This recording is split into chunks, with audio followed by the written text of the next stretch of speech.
Did it happen?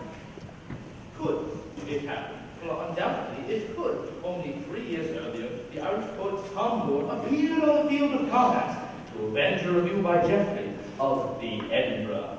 These affairs were seldom fatal and sometimes farcical, but potentially the duelists stood in respect to the law no differently from a murderer. As for a murderee, a minor poet like Ezra Chater could go to his death in a dark glade as unmissed and unremembered as his contemporary and namesake. The minor botanist who died in the forests of the West Indies, lost to history like the monkey that bit him. Bernard? Val? Do you mind? Hannah! What? She's so rude. What am I? Bernard's reading us his lecture. Yes, I know. Yes, that was rude. I'm sorry, Bernard. Spot on, in your office library. What is this? Peacock's letter in holograph. I got a copy sent. Hannah! Shut up! Yes, sorry. No, that's all right. I'll read it to myself. No! Go on, Bernard. Have I missed anything? Sorry. Yes, sorry. The Byrons of Newstead in 1809 comprised an eccentric widow and the undistinguished son, the quote, lame brat, who, until the age of 10, when he came into the title, had been carted about the country from lodging to lodging by his vulgar, hectoring monster of a mother, overruled, and who, 4 months past his 21st birthday, was master of nothing but his debts and his genius. Between the Byrons and the Coveleys there was no social equality, and none to be expected. The connection, undisclosed to posterity until now, was with Septimus Arch, Byron's friend at Harrow and Trinity College. Sustained. Byron's contemporary at Harrow and Trinity College, and now tutored in residence to the groom daughter, Thomasina Covely. Byron's letters tell us where he was on April 8th and on April 12th. He was at Newstead, but on the 10th he was at Sidley Park, as attested by the game book preserved there. April 10th, 1809, forenoon. I traveled dry and some between times. Wind, southeasterly. Self, Augustus, Lord Byron, 14 pigeon, 1 hen, or B. But, as we know now, the drama of life and death at Sidley Park was not about pigeons, but about sex and literature. Unless you were the pigeon. I don't have to do this, I'm paying you a compliment. Ignore him, Bernard. Go on, get to the tool. Hannah's not even paying attention. Yes, I am. It's all going in. I often work with the radio on. Thanks. Is there much more? Hannah! No, it's fascinating. I just wondered how much more there was. I need to ask Valentine about this. Sorry, Bernard, go on. This Yes. will be. Sorry, Bernard, go on. Please, Bernard. Where was Pigeons. Sex, literature. I? Life and death, right. Nothing would be more eloquent than that than the 3 documents which I have quoted. The terse demand to settle a matter in private, the desperate scribble of my husband to set the pistols, and on April 11th, the gauntlet thrown down by the aggrieved and cuckolded author, Ezra Chater. The covers have not survived. What is certain is that all 3 letters were in Byron's possession when his books were sold in 1816, preserved in the pages of the Couch of Arrows, which 7 years earlier at Sidley Park, Byron had borrowed from Septimus Arch. Boring. When we take in questions at the end, constructive comments will be welcome, which is indeed my reason for trying out new provinces before my London opening. By the way, Valentine, do you want the credit of the game book recently discovered by? It was never lost. As recently pointed out by. I don't normally like giving credit where it's due. Very good. Where was I? Game book. Eros. Borrow. Borrowed, right.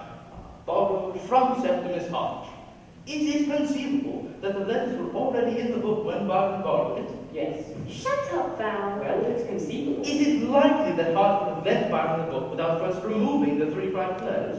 Sorry, I only meant Byron could have borrowed the book without asking. That's true. But why wouldn't Hart get them back? I don't know. I wasn't there. That's right, you bloody weren't. Go on, Bernard. It is the 3rd document, the challenge itself, that convinces. Chater, quote, as a man and poet, points the finger at his, quote, slanderer in the press.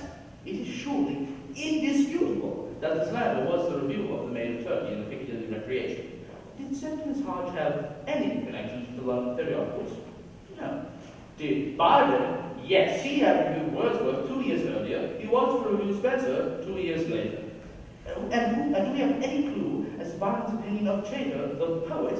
Yes, who but Byron would have written the 4 lines penciled into Lady Clue's copy of English bards and Scotch reviewers? Almost anybody. Darling? Don't call me darling. Dickhead, then. Is it right that the man Chaytor calls his friend Septimus Hodge is the same man who screwed his wife and kicked the shit out of his last book? Put it like that, almost certain. You've been deeply wounded in the past, haven't you, Hannah? Nothing compared to listening to this. Why is there nothing in Byron's letters about Piccadilly reviews? Exactly, because he killed the author. But the first one made Turkey was the year before. Was he clairvoyant? Let us get lost. Thank you, exactly. There is a platonic level which confirms everything, lost, but interactable, like radio voices rippling through the universe for all eternity. My dear Marge, here I am in Albania, and you're the only person in the whole world who knows why. Poor C. I never wished him any harm, except in the Piccadilly, of course. What a tragic business. But thank God it ended well for poetry. Yours ever, B. P.S. Burn this. How did Chaytor find out the reviewer was Byron? I don't know. I wasn't there, was I? Oh, you wish to say something? What? I know. Byron told Mrs. Chaytor in bed. Then next day he dumped her, so she grasped on him and pleaded date rape. Date rape? What do you mean, date rape? But forget it. Sorry. No, I've had nothing but sarcasm and childish interruptions. What did I do? No credit for probably the most sensational literary discovery of the century. I think you're being jolly unfair. They're jealous, Bernard. I won't say another word. Yes, Bernard, we promised. Well, only if you stop feeding tortoises. It's his lunch. And on the condition that I'm afforded the common courtesy of a scholar among scholars. Absolutely, Mum, till you're finished. After which, any comments are to be couched in terms of accepted academic Dignity, you're right, Mum. respect. Respect, absolutely. The language of scholars. Can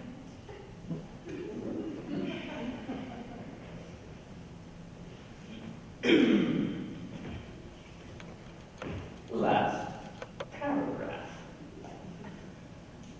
Without question, Ezra Chaytor issued a challenge to somebody if a duel was fought in the dawn mist of Sidley Park in April 1809. His opponent, on the evidence, was a critic with a gift for ridicule and taste, for seduction.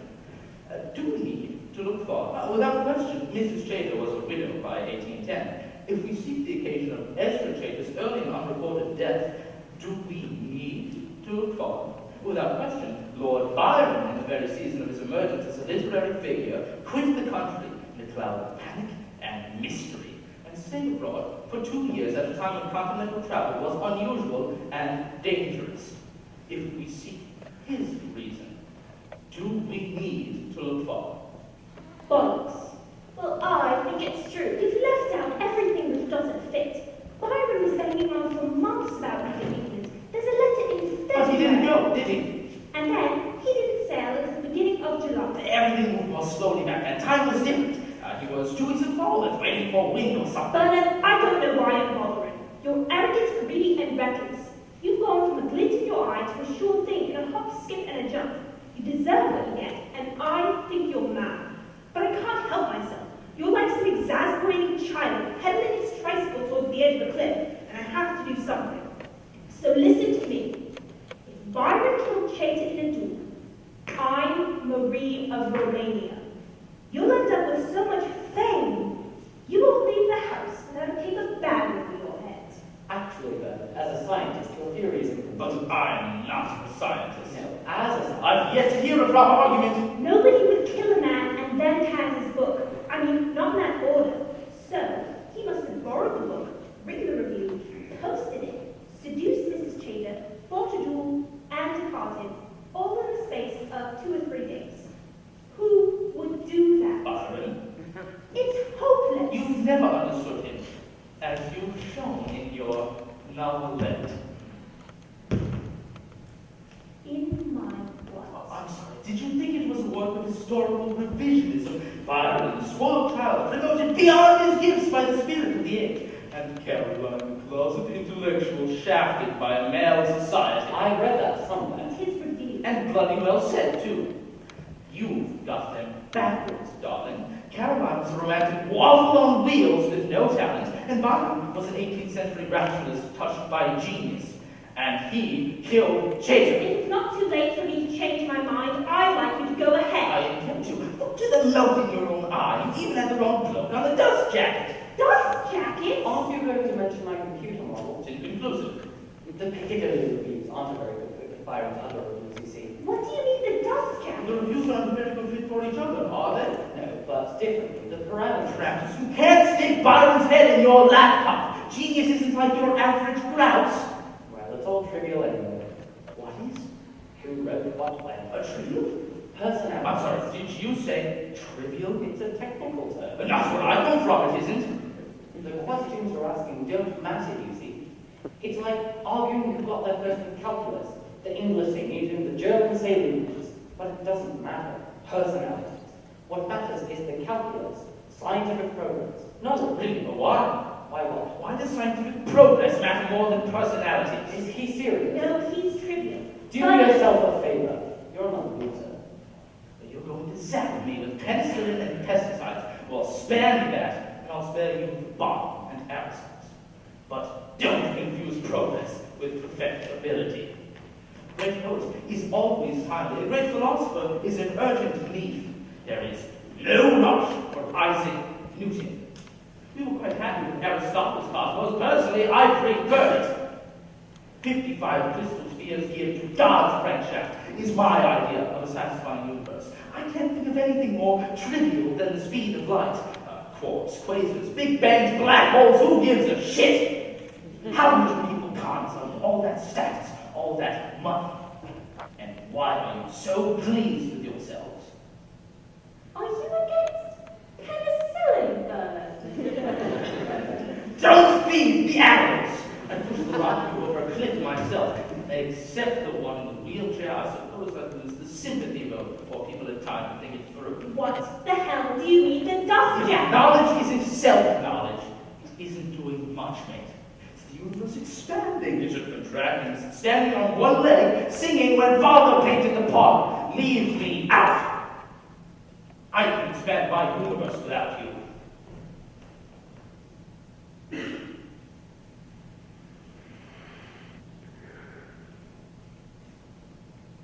She walks in beauty, like the night of cloudless climes and starry skies, and all that's best and dark and bright meet in her aspect and her eyes.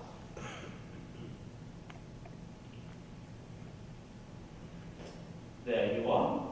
He wrote it after coming home from a party. What is it you're doing with your grouse, Valentine? I'd love to know. He's not against penicillin, and he knows I'm not against poetry. I've given up on the grouse. You haven't, Valentine. I can't do it. Why? There's too much noise. There's too much bloody noise. Bernard, you bastard!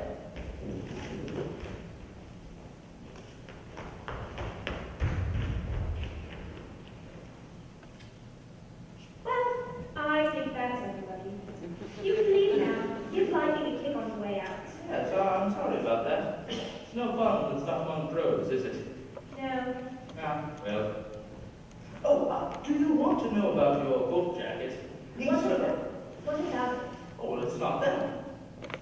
Who says? This Barding Society expert, this Fuseli expert, excuse me, in the Barding Society Journal. They sent me the latest as a distinguished guest speaker. Let's see. Here we are. No earlier than 1820. He's analyzed it. Read at your leisure. Analyzed. Yes, a charming sketch, of course, but Byron was in Italy. But Bernard, I know it's there. How? How? It just is. Analyze it. My big term. Language. He's wrong. Gut instinct, you mean? He's wrong. Then it's all trivial, isn't it?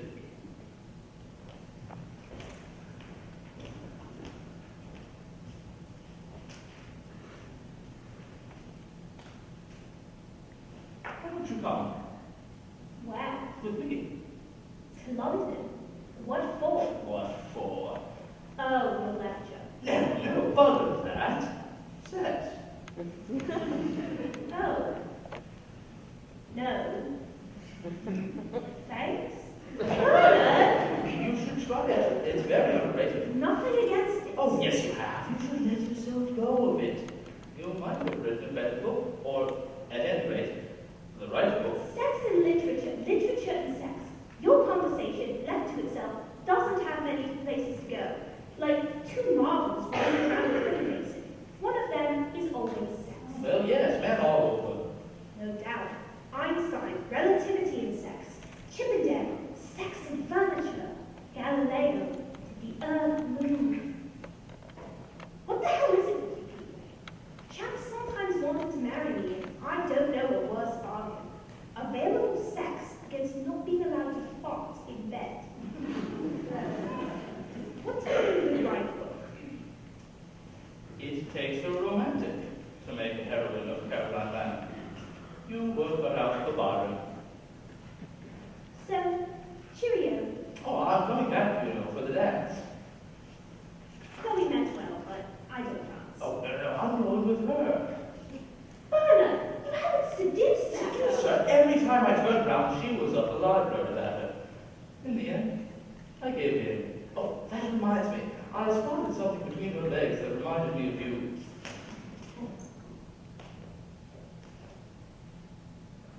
The Peaks Traveller and Gazetteer, James Donovan, 1832. Unillustrated, I'm afraid. At Sidley Park, property of the Earl of Broome. The world is going to hell in hell. 500 acres, including 40 of lake. The log, by Brown Notes, includes charming features in the Horrid style, by grotto, etc. A hermitage occupied by lunatics since 20 years, without a discourse or companion, save for a pet tortoise, Florence by name, which he suffers children to touch on request. A tortoise, they must be a feature. Thank you. The station taxi is outside. Yes, sir. Thank you. Oh, did Peacock come up trumps? That's all. Hermit's name in CV? My dear Jack. God, I'm good. Well, wish me luck. I'm sorry about your...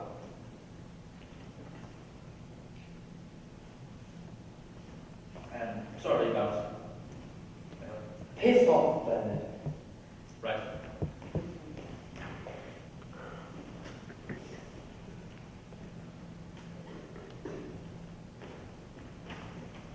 Don't let Bernard get to you. It's only performance art, rhetoric.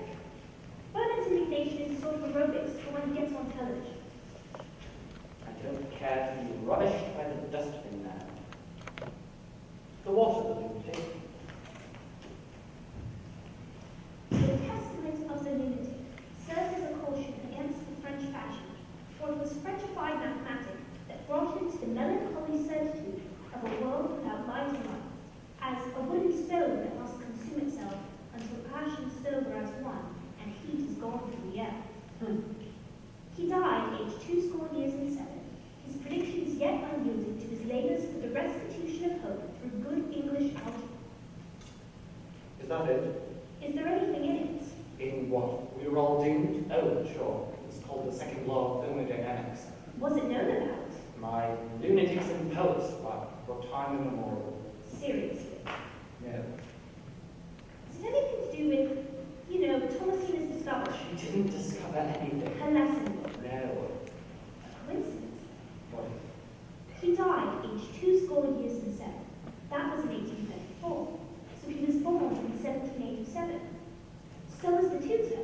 He says so in his letter to Lord Crewe recommending himself for the job. Date of birth, 1787. The hermit and Septimus Hodge were born in the same year. Did Bernard bite in the leg? Don't you see? I thought my hermit was the perfect symbol, an idiot in the landscape. But this is better.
Yes, thank you, Jelly. I was expecting to be locked out.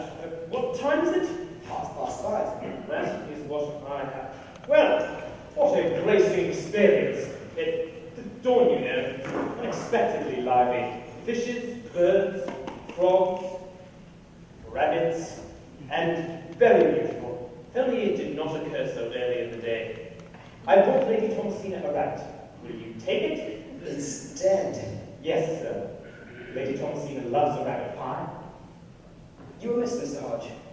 Yes, I decided to sleep last night in the boathouse. Did I see a carriage leaving the park? Captain Bryce's, with Mr. and Mr. Chater also. Gone? Yes, sir, and Lord Byron's horses were out round at 4 o'clock. Lord Byron too? Yes, sir, the house has been up and popping. But I have his rabbit pistols. What am I to do with his rabbit pistols? You were looked for in your room By whom? by her ladyship. In my room? Yes, sir, I will tell her ladyship you are returned.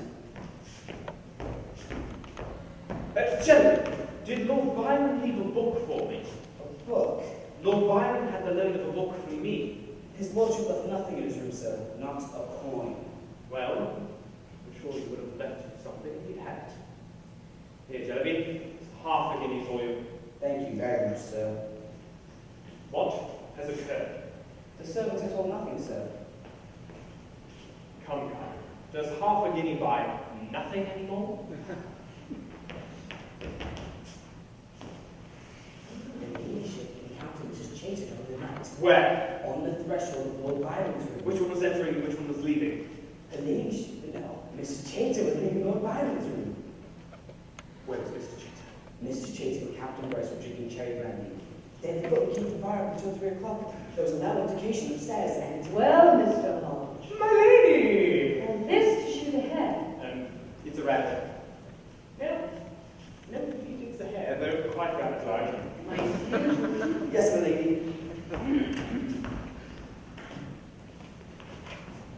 How dare I cannot be held accountable for what was written in private and read without regard to propriety you address to me? in my room in the event of my death. What earth are you the love letter written from beyond the grave? Surely as much as one from this side of it.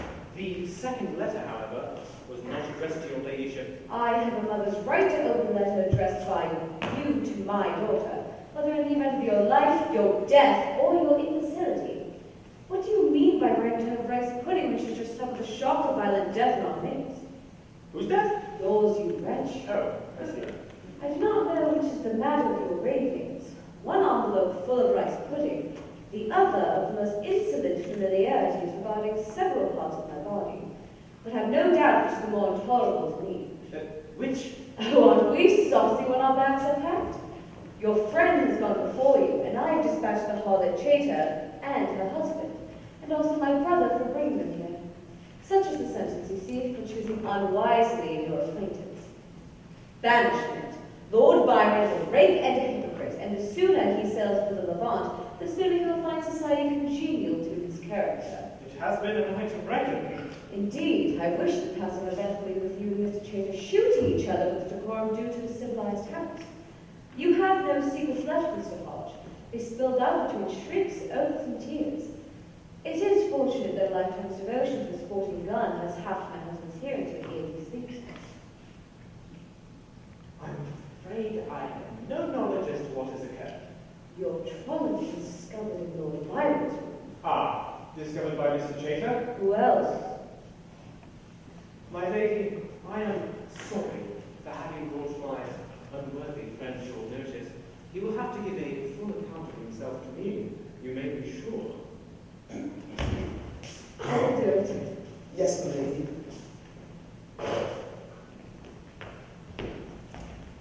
Lord Byron left a letter to you with valet, sir.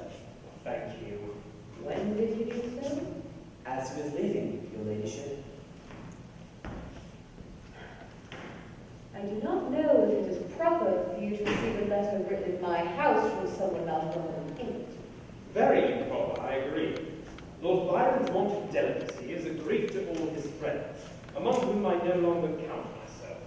I will not read his letter until I have followed him through the gates. That may excuse the reading, but not the writing. Your ladyship should have lived in the Athens of Pericles. The philosophers would have thought the sculptors were your idol out. Oh, really? Really? Oh, really?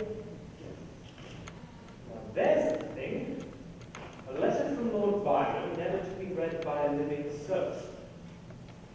I will take my leave, madame. The hour of your desiring is. To the Indies. The Indies? Why? To follow the traitor, of course. She did not tell you. She did not exchange half a dozen words with me. I expect she did not like to waste the time. The traitor served with Captain Price. Ah, as a member of the crew? No, as wife to Mr. Chaytor, land gather to my brother's expedition. I knew he wasn't no poet. I did not know his botany of the false colours. He is no more botanist. My brother paid £50 to have him published, and he will pay £150 to have Mr. Chaytor picking flowers in the Indies for a year, while his wife plays the mistress of the captain's quarters. Captain Bryce has fixed his passion on Mrs. Chaytor. Her passion is not as fixed as his. Indeed. It is a defect of God's humour that he directs our wants everywhere, but to those who have the right. Yes, indeed. But is Mr. Chaytor deceived? He insists on it. He finds the proof of his wife's virtue and is eager to defend it. Captain Bryce is not deceived, but cannot help himself. He would die for her. I think, my lady, he would have Mr. Chaytor die for her. Indeed, I never knew a woman worth a duel, nor the other way about. Your letter to me was very ill with your conduct to Mrs. Chaytor, Mr. Hodge. I have had an experience of being betrayed before the ink is dry, but to be betrayed before the pen is even dipped, and with the village notice board, what am I to think of such a performance? My lady, I was alone with my thoughts in the gazebo when Mrs. Chaytor ran me to the ground, and I being in such a passion, in an agony of an unrelieved desire, I thought in my madness that the Chaytor, with her skirts over her head, would give me the momentary illusion of the happiness to which I dared not put a face. I do not know when I received a more unusual compliment, Mr. Hodge. I hope I'm more than a match to Mrs. Chaytor with a hen in the bucket. Does she wear drawers? She does. Yes, I've heard drawers are being worn now. It is unnatural for women to be garbed like jockeys. I cannot approve. I know nothing of Pericles or the Athenian philosophers. I can spare them an hour in my sitting room, I'm afraid. 7 o'clock. Riverwalk.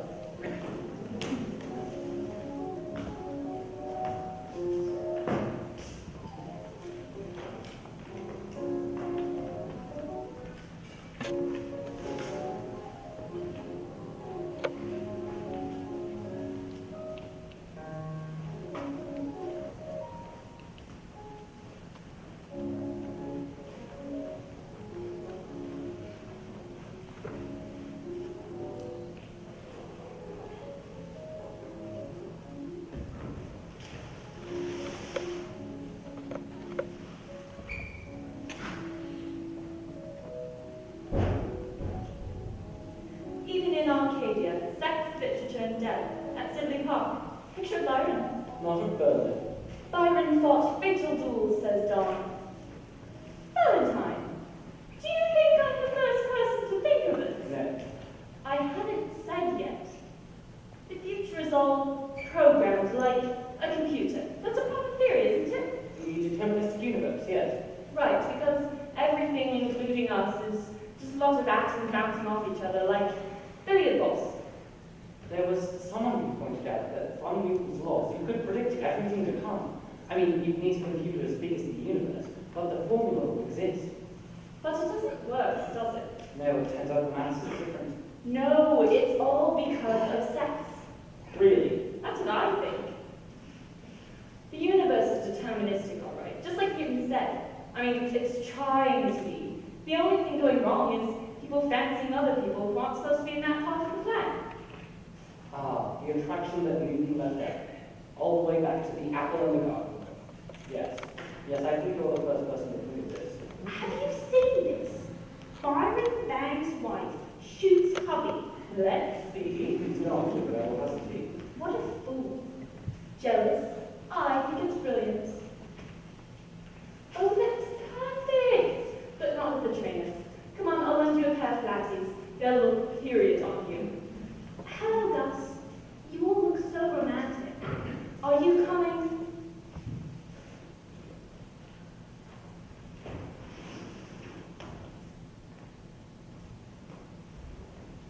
The important thing is not to give two monkeys what young people think of you. You don't think she's getting a thing about Bernard, do you? I wouldn't worry about Chloe. She's old enough to vote on her back. Byron fought fatal duel, says Dawn. Or rather, says Dawn. It may all prove to be true, It can't prove to be true. It can only not prove to be false yet. just like science. If Bernard can stay ahead getting the rug pulled until he's dead, he'll be a success. Just like science, the ultimate fear is of posterity. Personally, I don't think he'll take that long. And then there's the afterlife. An afterlife would be a mixed blessing, I think. Oh, Bernard Nightingale, I don't believe you know Lord Byron. It must be heaven up there. You can't believe in an afterlife, Valentine. Oh, you're going to disappoint me at last. Am I? Science and religion. Oh no. Been there, done that, boring.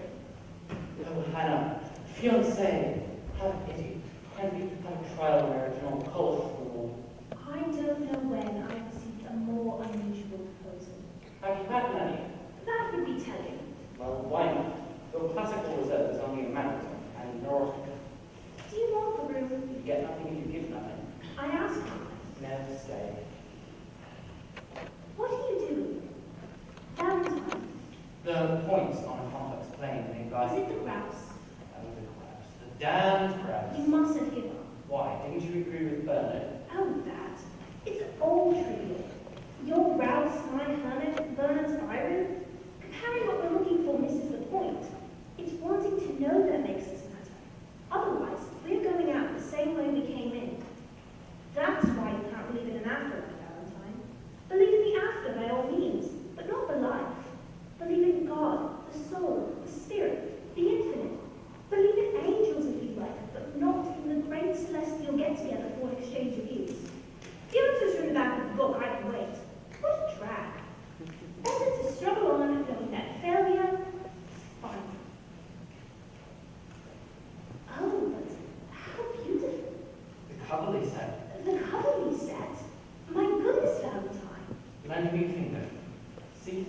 In an ocean of ashes, islands of order, atoms making themselves out of nothing. I can't show you how deep it is. Each picture is a detail of the previous one, blown up, and so on, forever. Pretty nice, eh? Is it important? Interesting. Publishable. Well done. Not me. Thomasina's. I just pushed her equation through the computer a few million times further than she managed to do with a pencil. You can go back now. What does it mean? Not what you like it to. Why's that? Well, for one thing, she'd be famous. No, she wouldn't.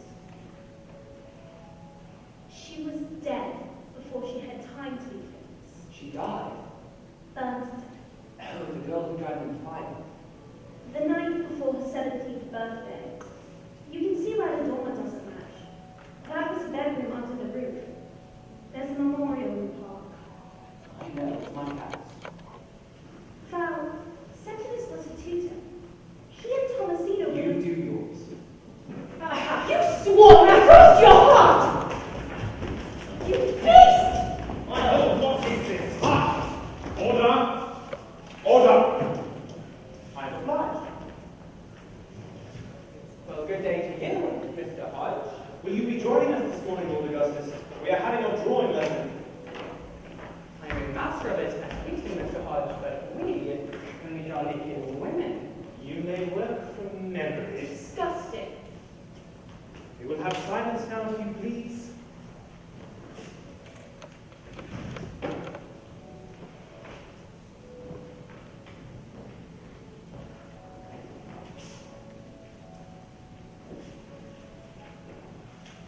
No marks. You do not like my rabbit hood. I saw no resemblance to a rabbit. It eats its own progeny. I did not see that. I have enough room to accept it.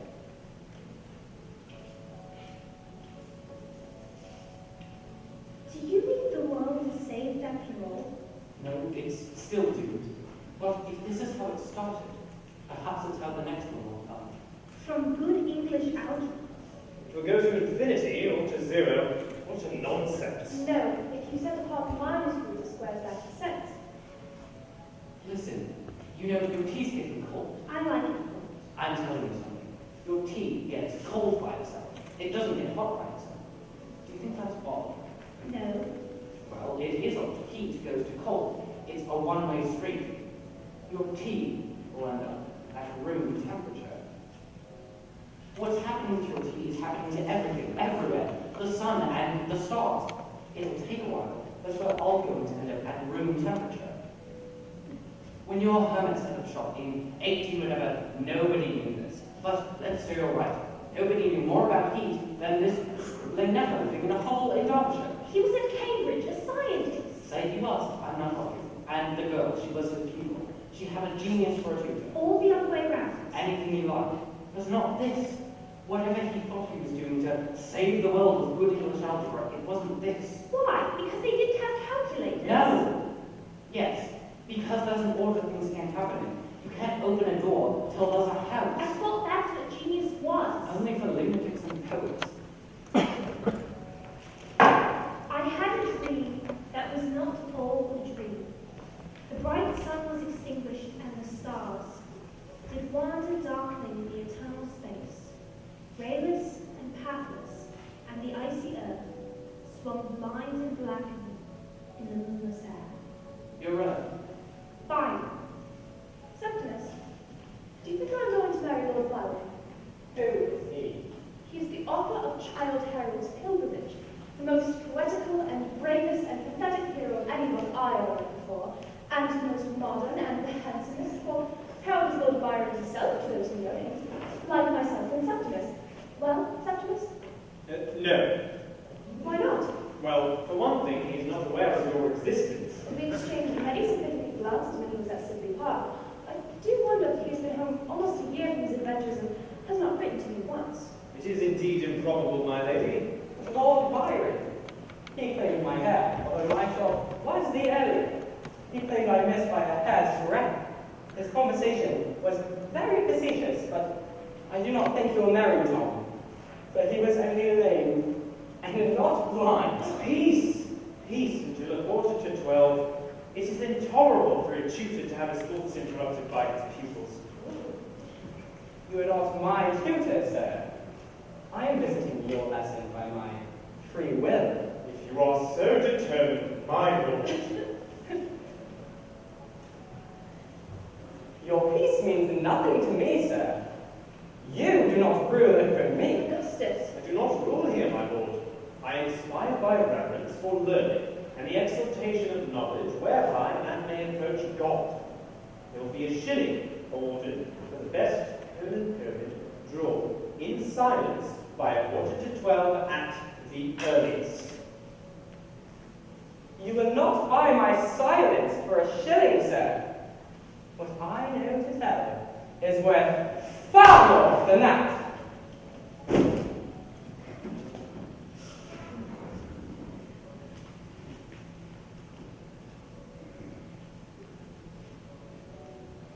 I told you you kissed me, but you will not tell. When did I kiss you? What? Yesterday. Where? On the lips. In which county? In the Hermitage, Septimus. On the lips in the hermitage. That was not a shilling kiss. I would not give sixpence to have it back, and I know I've forgotten it already. Oh, cruel. Have you forgotten our compact? God save me, our compact! To teach me to waltz, seal the kiss, and another kiss too when I can dance like Mamma. Ah, yes. We were all waltzing like mice in London. I must waltz, Mr. Septimus. I cannot be 17 and not waltz.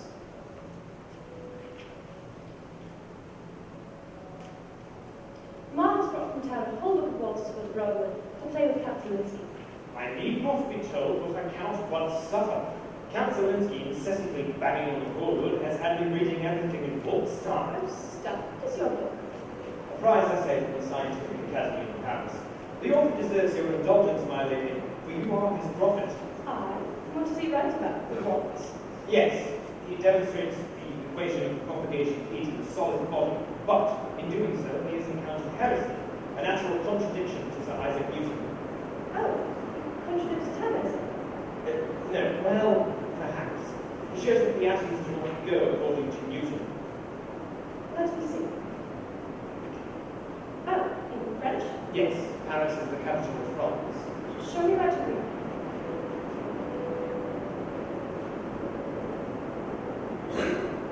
Oh, Mamma is in love with the count. He is a count in Poland. In Derbyshire, he is a piano tuner.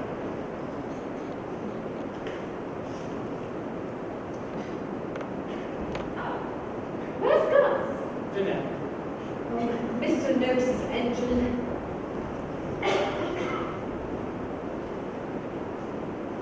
Dan! Mr. Nose! He was there not long ago. Hello? Well, he has to be in the photograph. Is he dressed? Is Helen back? No, he's late.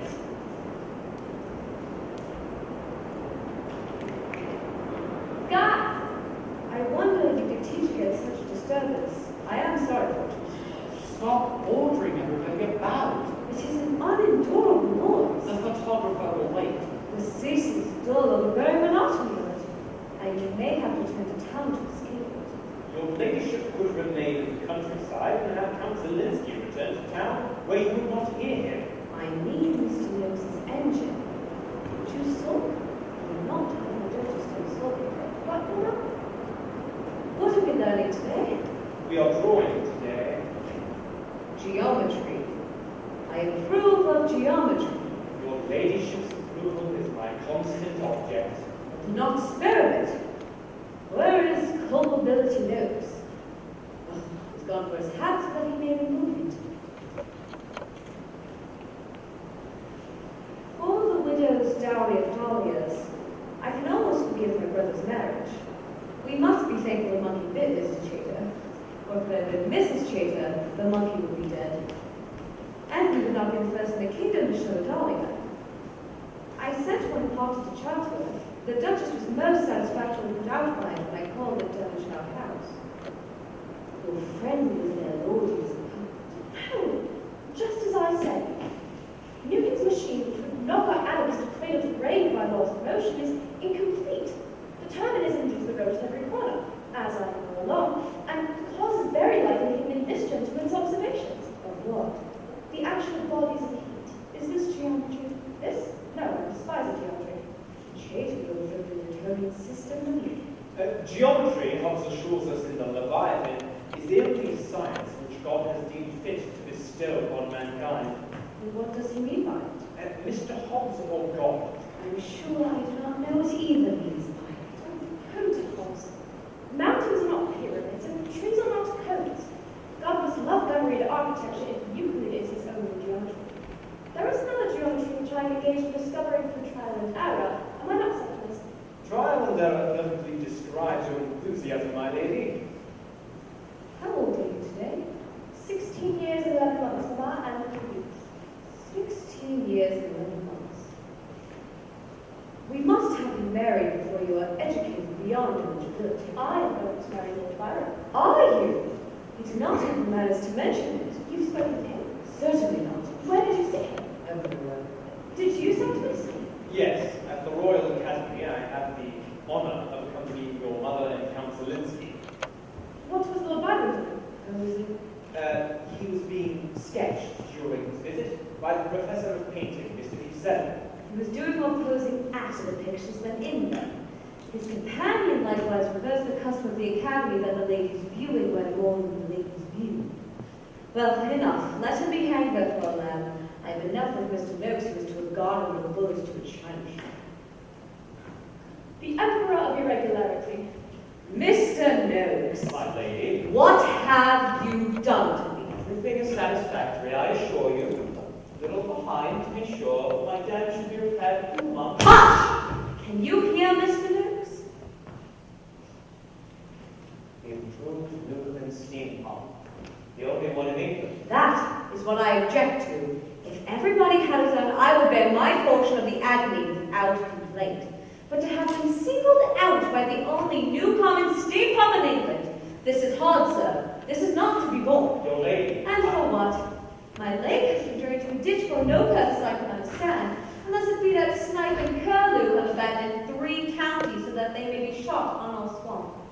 What you painted as forest is mean plantation. Your greenery is mud. Your waterfall is wet mud. And your mount is the open cast mine from the mud that was lacking in the dell. What is that cowshed? The hermitage, my lady? It is a cowshed. Madam, I assure you it is a very habitable cottage, properly founded in grain, 2 rooms and a closet under a slate roof and a stone chimney. And who is to live in it? I, the hermit. Where is he? Madam? You surely do not supply a hermitage without the hermit. Indeed, madam. Come, come, Mr. Noakes. If I promised a fountain, I expect it to come with water. Tell me, what hermits do you have? I have no hermits, my lady. Not one. I am speaking. I'm sure a hermit could be found. One could advertise. Advertise? In the newspapers.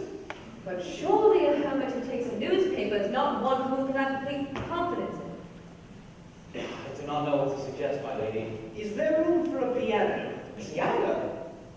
We are a truly here. This will not do, Mr. Hodge. Evidently nothing is being learned. Come along, sir. Mr. Noakes, bad news from Paris. Oh, is it the Emperor, Napoleon? No, it concerns your heat engine. In privatising will, you can never get out of what you put in. It repays 11 pence in the shilling at most. The pennies for this office thoughts. Thank you, my lady. Do you understand her? No. Then this business is over. I was married at 17. Ce soir, il faut qu'on parle français. Je te demande, Monsignor, as a courtesy to the Count. Wear your green velvet, please. I will send Briggs to do your hair. 16 and 11 months.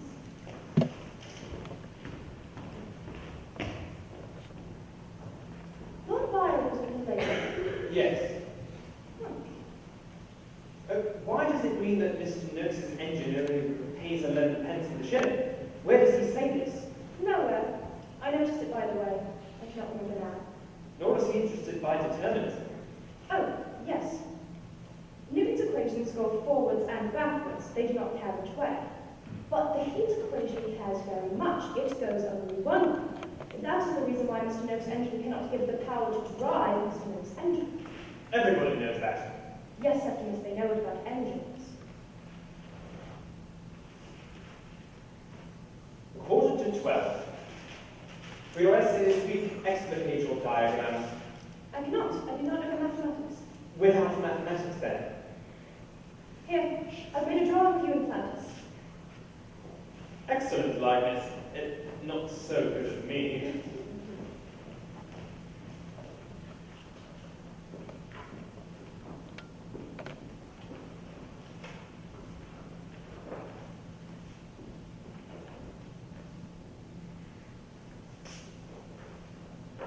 Sir, My lord?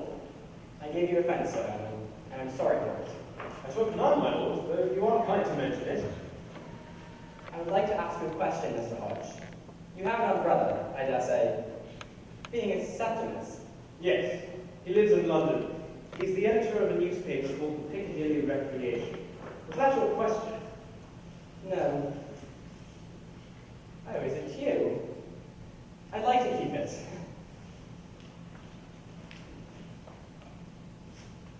There are things a fellow cannot ask his friends, Mr. Hodge. Carnal things. My sister tells me such things as I cannot, I assure you, bring myself to repeat. Then you must not repeat them, then. The walk between here and dinner will serve to put us straight if we stroll by the garden. It is an easy business. And after that, I must rely on you to correct your sister's state of ignorance. Thank you, Mr. no! Hodge. I will. No, bloody hell. Fuck by a dolly. Do you think he's going to just... Am I fucked? What does it really amount to when all's said and done? Am I fucked? Valentine, what do you think? Tell me the truth. You're fucked. God doesn't mean that. Yes, Bernard, it does. I'm not sure. Show me what it says. I want to see it. No, read it. No. Wait.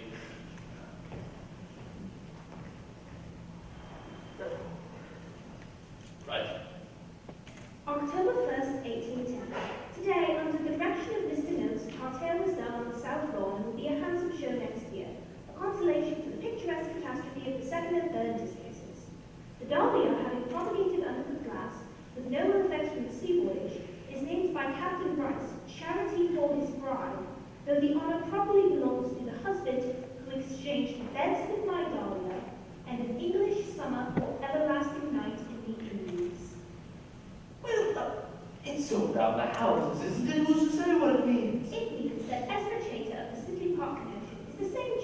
described the fourth Dahlia in Martinique in 1810 and died there of a lung virus. But Ezra wasn't a botanist, he was a poet. He was not much of either, but he was both. It's not a disaster. Oh, of course it's a disaster. I was on the breakfast hour. It doesn't mean Byron didn't try to do it. It only means Chater wasn't killed. Pull yourself together. Do you think I'd have been on the breakfast hour if Byron had missed? Calm down, Vernon. Valentine's right. You mean the Piccadilly Reviews? Yes. Yes, two completely unknown Byron essays and by discovering the lines he added to English parts. That counts for something. Very possible. Persuasive indeed. Oh, bugger persuasive. I proved Byron was here, and as far as I'm concerned, he added those lines as sure as he shot that hair. If only I hadn't made it all about killing Chater. Oh, why didn't you stop me? It's about to get out, you know this. Gloss on my discovery. How long do you think it will be before some botanical penis blows the whistle on me? The day after tomorrow. A letter, Miss Agnes. Wouldn't. It's a dirty job, but some... Darling, I'm sorry, Hannah. And after all, it is my discovery. Hannah. Vernon. Hannah! Oh, shut up. It'll be very short, very dry, absolutely gloat-free. Would you rather on one of your friends? God, no. And then in your letter to the Times. My! But of course, dignified congratulations to a colleague in the language of scholars, I suppose. Oh, shit, you mean? Think of it as a breakthrough in dullness. Why aren't you coming? Bernard, and you're not even dressed. How long have you been back?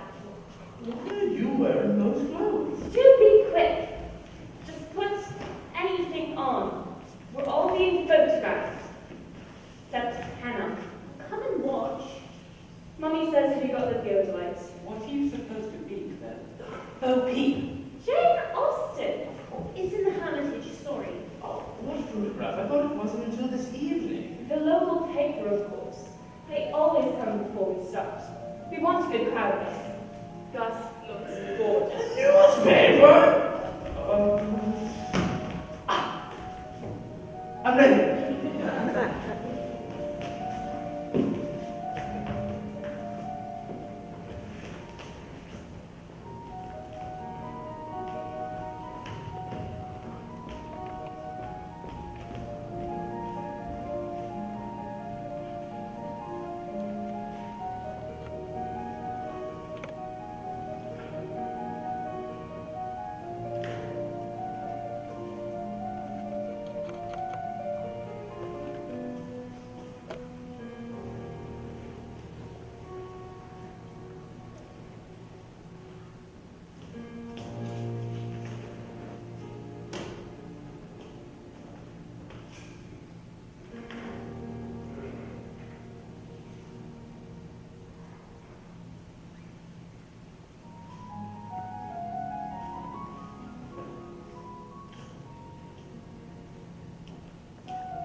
My lady, what is it?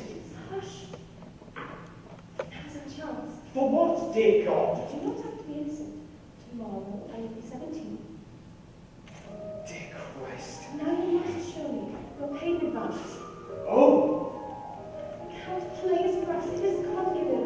I cannot be 17 hours. but your mother. Well, she's through. It's a good dance. The house is all there. I have the brother. Something is teach me now. Hush, I cannot now. Indeed you can. I can benefit some of my letters. I cannot because it is not a waltz. It's not. No, it's too slow for waltzing. Oh. Then we will wait for it to play quickly.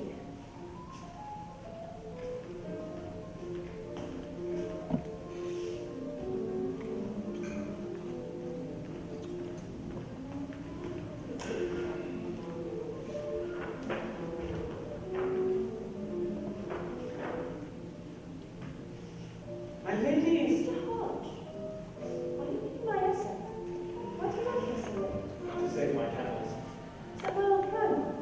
It is mine again. You should not imprison it. It was only a joke. It will make you mad as you promised. Now sit disgrace. If Ma comes, I will tell her we only meant to kiss, not to waltz. Silence or bed. Silence.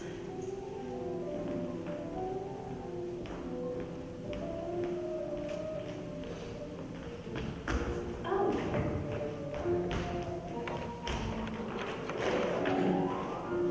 Got it.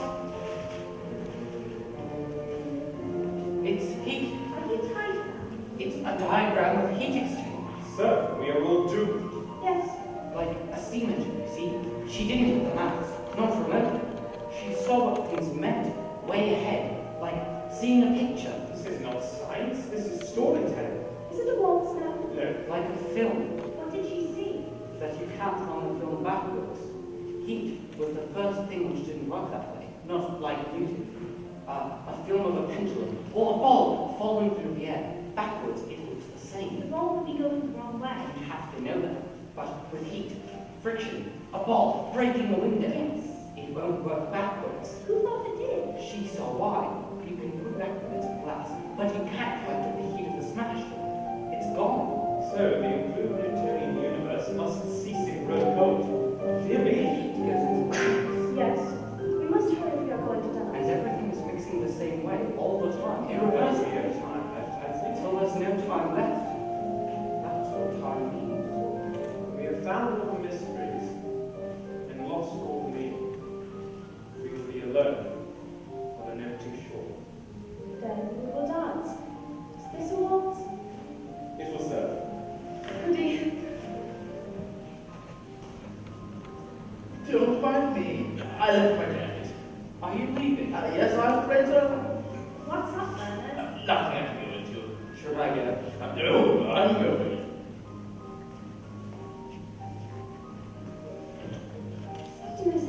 I'll kill her! I'll kill her! Oh dear. What the hell is it, Chloe? Mommy! Your mother caught us in that cottage. She snooped. I don't think so. She was dressing in the theodolite. I'll come with you, Bernard. Oh, no, you bloody won't. Don't you want me to? No, of course not. Oh, I'm sorry. What are you apologizing to him for? Sorry to you too. Sorry, Hannah. Sorry, Hermione. Sorry, Byron. Sorry. Now, can I go?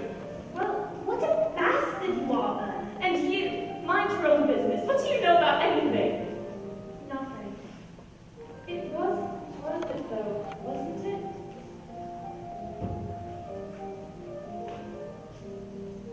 It was wonderful. Nothing. Well, you shit. I drive you, but I'm a bit sloshed. Oh. Bernard! I look forward to the genius of the place. I hope you find your hermit. I think our process is the safest. Actually, I've got a pretty good idea who he was, but I can't prove it. Oh, Polish! Are you waltzing? Yes, my lady.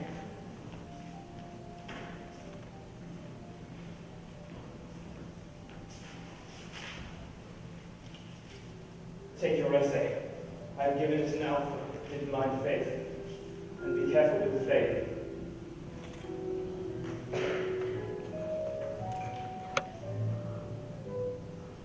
I will wait for you to come. I cannot. You may. I may not. You must. I will not.